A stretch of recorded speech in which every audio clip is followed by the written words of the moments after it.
The Intergalactic Council Chamber was a masterpiece of architectural precision. Suspended in the vast emptiness of space, it orbited a white dwarf star, its translucent walls allowing the delegates to witness the slow dance of celestial bodies in the void. The air hummed with anticipation as representatives from 1,000 civilizations assembled, their voices blending into an otherworldly cacophony of languages. At the center of the gathering, Zyrlak of the Vitraxis stood silently, reviewing the data on his holoslate, his bioluminescent eyes flickering with concern. "This meeting is unprecedented," boomed the resonant voice of Counselor Darren of the Zarvax, a species renowned for their dominion over galactic law. "Never before has a species as primitive as humanity defied one of our most advanced member civilizations." The room quieted as Zyrlak stepped forward. "The matter before us," he began in his calm, analytical tone, "is not merely the defeat of the Tharvax fleet. It is the anomaly posed by humanity. Their resistance defies all historical precedent. No species, upon facing such overwhelming odds, has refused to surrender." Murmurs rippled through the crowd, some curious, others apprehensive. Counselor Krivath, a being composed of shimmering energy, spoke next. "Are we suggesting that humans possess technology we have not accounted for? Their level of development is barely above what we consider pre-stellar." Zyrlak shook his head. "Their technology is rudimentary, yet their results suggest otherwise. This is not a question of machinery but of mindset. We must understand them before we make any further decisions." The council chamber fell silent again, save for the faint hum of the star outside. Then, a projection emerged in the air, a recording of the Tharvax assault on Earth. The footage displayed Tharvax battleships descending upon the blue planet, their shields shimmering with energy. Human forces retaliated with crude weaponry, missiles, electromagnetic pulses, and hijacked satellites turned into kinetic weapons. Despite the clear technological disparity, the humans fought with a ferocity and ingenuity that stunned the delegates. "What you are seeing," Zyrlak explained, "is the result of a species that does not adhere to conventional logic. Their tactics are erratic, their coordination seemingly chaotic. Yet these very traits make them unpredictable and, therefore, dangerous." Counselor Oreltan, whose species valued negotiation above all, leaned forward, his multiple eyes narrowing. "Surely they must have attempted diplomacy. Every species in our records has sought terms of surrender when faced with annihilation." Zyrlak activated another projection, this time of a communication intercept. A Tharvax general addressed Earth, his voice dripping with disdain. "Surrender now, and your annihilation will be swift. Resist, and you will face agony." The response from the humans was blunt, almost casual. "We don't surrender. If you want Earth, you'll have to take it." The room erupted in disbelief. Counselor Sheravith, a strategist whose simulations had predicted the downfall of countless civilizations, spoke sharply. "This cannot be true. Every species has a breaking point, a moment when survival instincts override pride or defiance. Are you saying humans lack this instinct?" "That is precisely the question," Zyrlak replied. "It appears their history is marked by an extraordinary resilience. They do not see surrender as survival, they see it as the end. To them, it is better to fight and adapt than to yield." The counselors exchanged uneasy glances. The implications were unsettling. Counselor Vrenla, whose people had suffered under the Tharvax in the past, spoke cautiously. "If this is true, humanity could destabilize the galactic order. They would inspire rebellion in oppressed systems, disrupt peace accords, and undermine the Council's authority." "Or," countered Torvek, the historian, his voice deliberate, "they could be the key to strengthening the galaxy. A species unafraid to stand against tyranny could be a valuable ally." Zyrlak sighed. "The question is not whether they are ally or adversary. The question is whether we can afford to leave them unchecked. Their defiance is not merely cultural, it is embedded in their very existence." The assembly grew quiet once more, each delegate lost in thought. Finally, Counselor Darren addressed the room. "We must tread carefully. Humanity's existence challenges the very principles upon which this council is built. Ziwarlak, you are tasked with investigating further. Learn what drives this species. Understand their defiance. Ziwarlak bowed slightly. I will begin immediately. But I must warn you, what we find may not comfort us. As the meeting adjourned, the delegates filed out, their murmurs a mix of curiosity and unease. Ziwarlak lingered, staring out at the dying star beyond the chamber walls. For the first time in centuries, he felt a flicker of uncertainty. Humans, it seemed, were not just another species to be catalogued and managed. They were a question, one that might have no answer. Ziwarlak's mission to Earth began with accessing humanity's vast and disorganized network of digital archives. The humans, to his surprise, freely broadcast their history, culture, and even their failures for anyone to analyze. It was as if they thrived on exposing their vulnerabilities, a concept alien to the species Ziwarlak had studied before. He started with humanity's recorded conflicts, spanning millennia, seeking patterns that would explain their anomalous defiance. The first anomaly was in their historical documentation. Human records did not just glorify victories, they preserved losses with equal fervor. From ancient battles fought with swords and shields to wars involving weapons of mass destruction, the underlying theme was not triumph but survival. They celebrated individuals who resisted overwhelming odds, even in the face of certain defeat. One name stood out to Ziwarlak during his research, a human referred to as Winston Churchill, whose rhetoric during a time of planetary conflict encapsulated the spirit of his kind. "We shall never surrender," Ziwarlak read aloud, perplexed. To humans, it seemed, surrender was not an option but a failure of identity. Torvik, the pacifist historian accompanying Ziwarlak, reviewed the data with equal fascination. "They are a species obsessed with stories," he remarked, his elongated fingers tracing through images of human literature, films, and art. Even their fiction reinforces this ethos of defiance. From narratives about underdogs overthrowing empires to tales of lone heroes resisting tyranny, they condition themselves to believe that persistence outweighs power. Sherevith, the military strategist, was less impressed. "Stories are not strategies," she snapped. "What of their actual tactics? Surely, their victories are not just the result of blind stubbornness." Ziwarlak accessed footage from a pivotal moment in human history, a planetary conflict known as the Second World War. The humans' approach to resistance was evident. They leveraged innovation, adaptation, and sheer audacity. Outnumbered and outgunned, they had taken risks no logical strategist would approve. In one instance, they had built decoy forces to mislead their enemy, expending resources on an elaborate illusion. In another, they had sabotaged their own infrastructure to deny its use to an invader. Their strategies were not clean or efficient, they were chaotic, desperate, and undeniably effective. "Chaos is their method," Ziwarlak observed. "They thrive in unpredictability. While other species calculate probabilities and adhere to proven systems, humans embrace uncertainty." Torvik added, "Perhaps it is their history of adversity. Their planet is unusually volatile, natural disasters, climatic extremes, disease outbreaks. They have been conditioned by their environment to expect disaster and prepare for the worst." Sherevith frowned. "If they are so conditioned by hardship, why do they not surrender when defeat is inevitable? Survival, even in subjugation, would align with their instincts." Kurlix, the xenobiologist, interjected for the first time, his enthusiasm palpable. "It is not just their minds, it is their biology. Humans are unique in their capacity for recovery. Their regenerative abilities, even under severe trauma, are extraordinary. But it goes beyond physical resilience. Their brains release chemicals during moments of extreme stress, creating a paradoxical clarity. They call it adrenaline. It allows them to think faster, act decisively, and even find creative solutions under duress." Sherevith was skeptical. "Biology alone does not explain this refusal to surrender." Ziwarlak turned to another dataset, this one focused on human societal structures.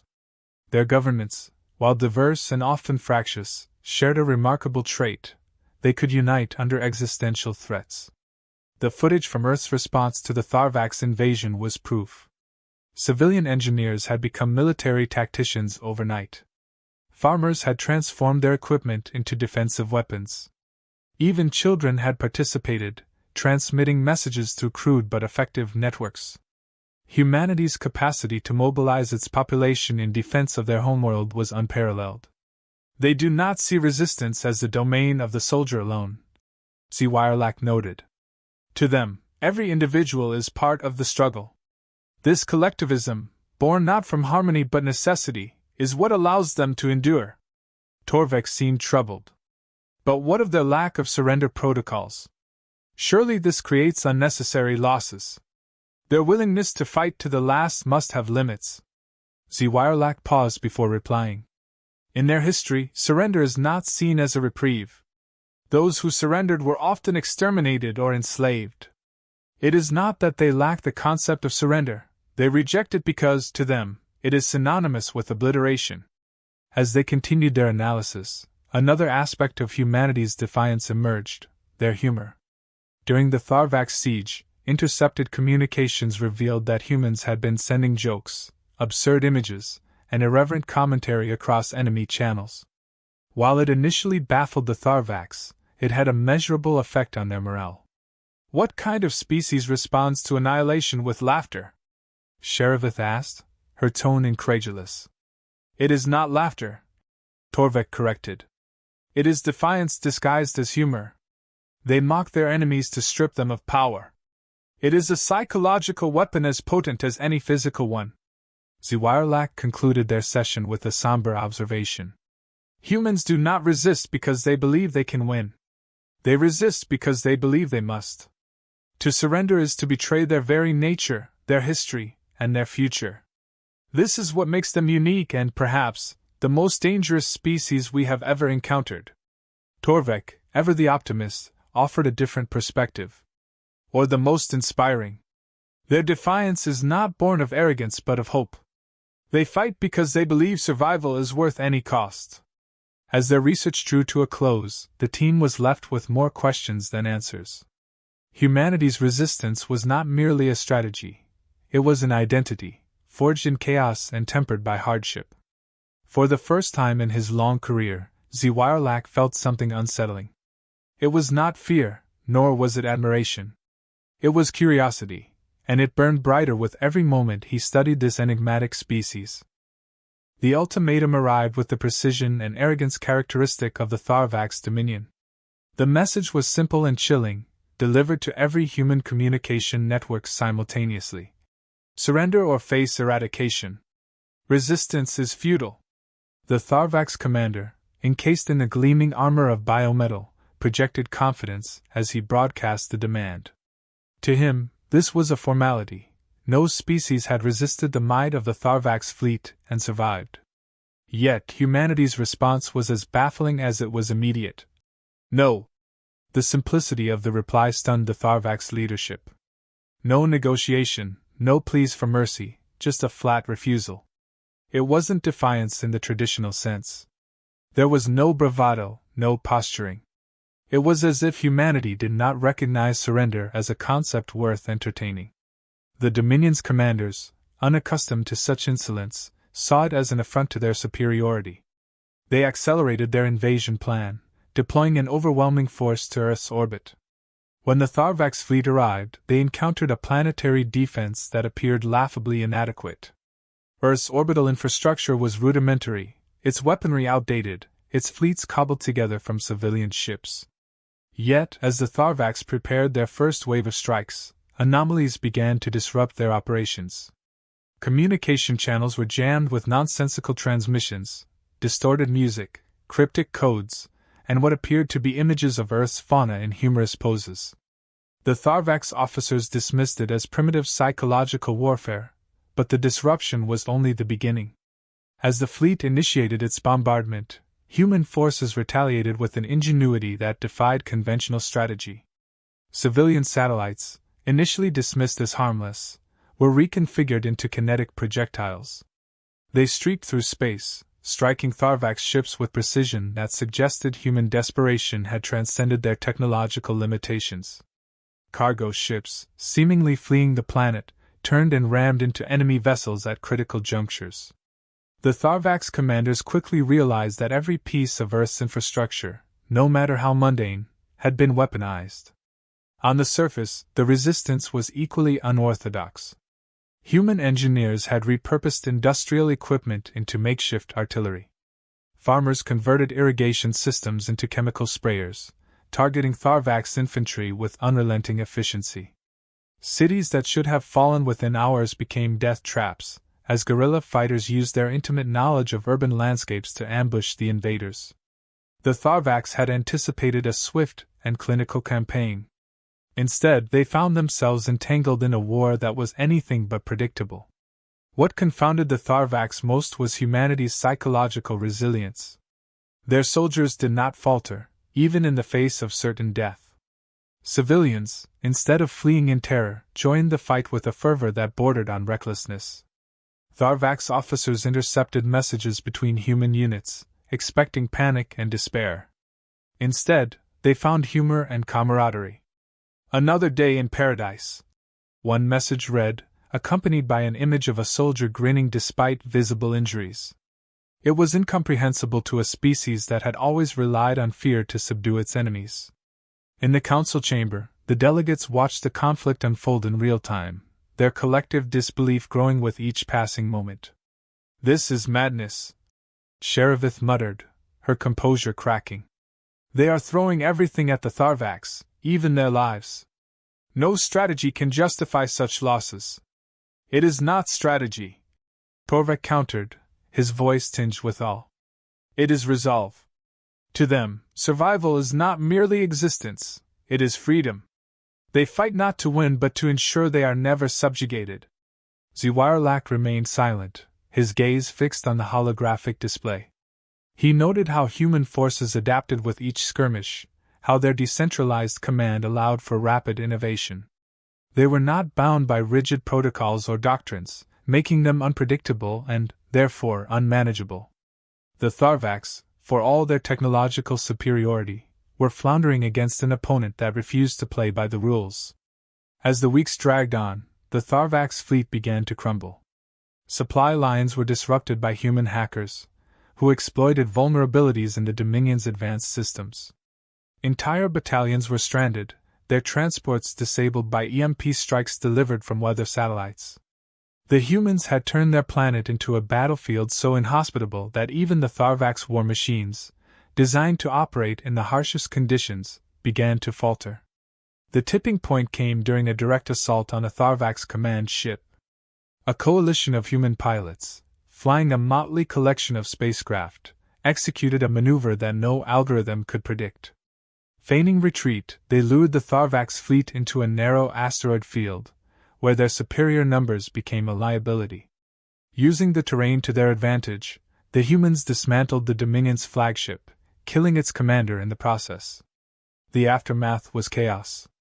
The Tharvax forces, leaderless and demoralized, attempted to regroup, but Earth's defenders pressed their advantage.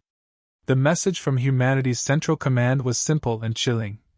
"Leave now, or be annihilated." For the first time in their storied history, the Tharvax Dominion retreated. The council chamber was silent as the news spread. Delegates from species who had long feared the Tharvax found themselves stunned, their perceptions of humanity irrevocably altered. "How did they do it?" one delegate whispered, unable to mask their disbelief. "They fought like they had nothing to lose," Torvik replied. "Because to them, surrender is the loss. They chose defiance, even at the risk of extinction." Sherevith, still grappling with the implications, spoke softly. "If the Tharvax could not subdue them, what does that mean for the rest of us?" Ziwarlak, his analytical mind racing, could only offer one conclusion. "It means we must decide whether humanity is an anomaly to be feared or a force to be embraced. Either way, they have changed the balance of power in this galaxy forever." The council chamber was quiet, each delegate lost in their thoughts as the implications of humanity's actions settled over them. The humans had achieved the unthinkable, not just defeating the Tharvax, but exposing the flaws in the Council's long-standing doctrines. For millennia, surrender protocols had been the cornerstone of galactic stability. They ensured the preservation of life and minimized the collateral damage of conflicts. Yet here was a species that not only rejected these principles but thrived without them. Zwiarlak addressed the assembly, his voice measured but resolute. We are faced with a choice. Humanity's defiance has shown us an alternative path, one that challenges the very foundation of our governance. They refuse to accept the inevitability of loss, instead redefining what it means to survive. Their methods are unorthodox, yes, but effective. To dismiss them would be a mistake. Councillor Vrenla, her tone skeptical, leaned forward. And what would you have us do, Zwiarlak? Welcome them as equals? A species that operates without restraint or respect for our protocols is a threat to stability, not an ally. Perhaps, Zwiarlak replied. But their defiance is not born of recklessness. It is a calculated refusal to submit to tyranny. The Tharvax relied on fear to subjugate their enemies, and humanity rendered that fear powerless. We must ask ourselves, do we fear them because they are dangerous, or because they reveal our own complacency? Torvek, the historian, spoke next, his voice reflective. Humanity's defiance is not merely a rejection of surrender, it is an assertion of their identity. They do not see survival as a negotiation.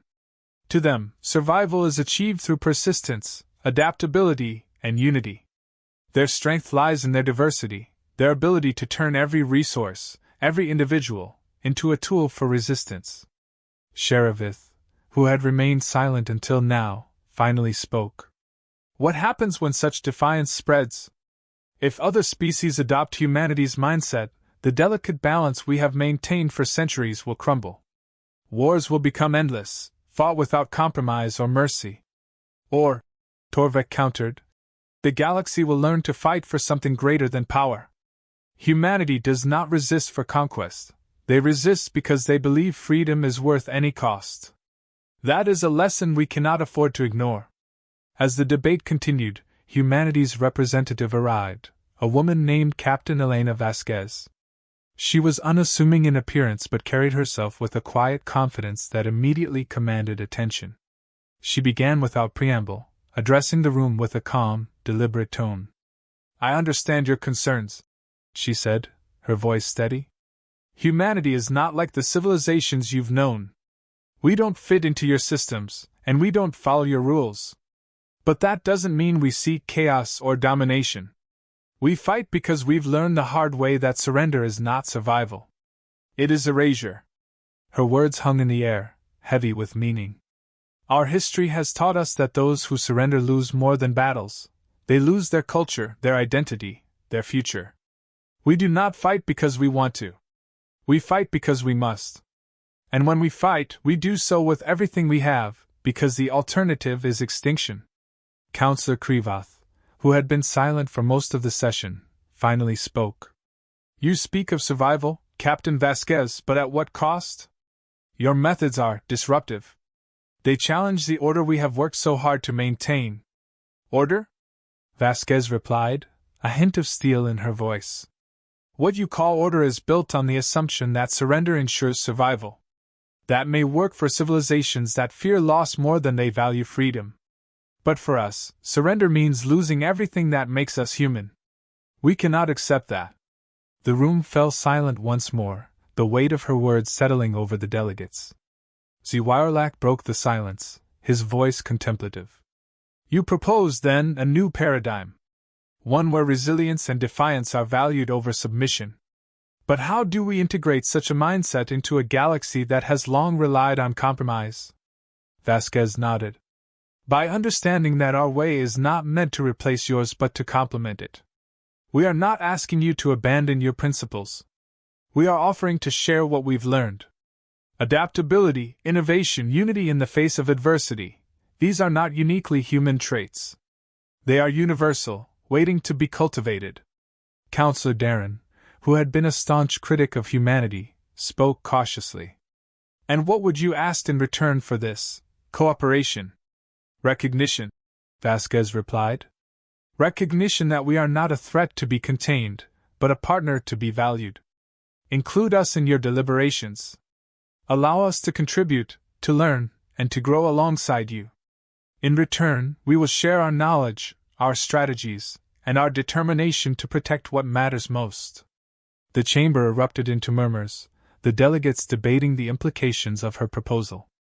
Some argued that humanity's inclusion would destabilize the council, while others saw an opportunity to harness their unique strengths.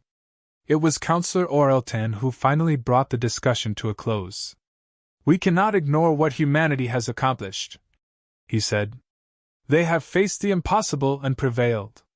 Whether we view them as a threat or an ally, one thing is clear: they are a force unlike any we have encountered.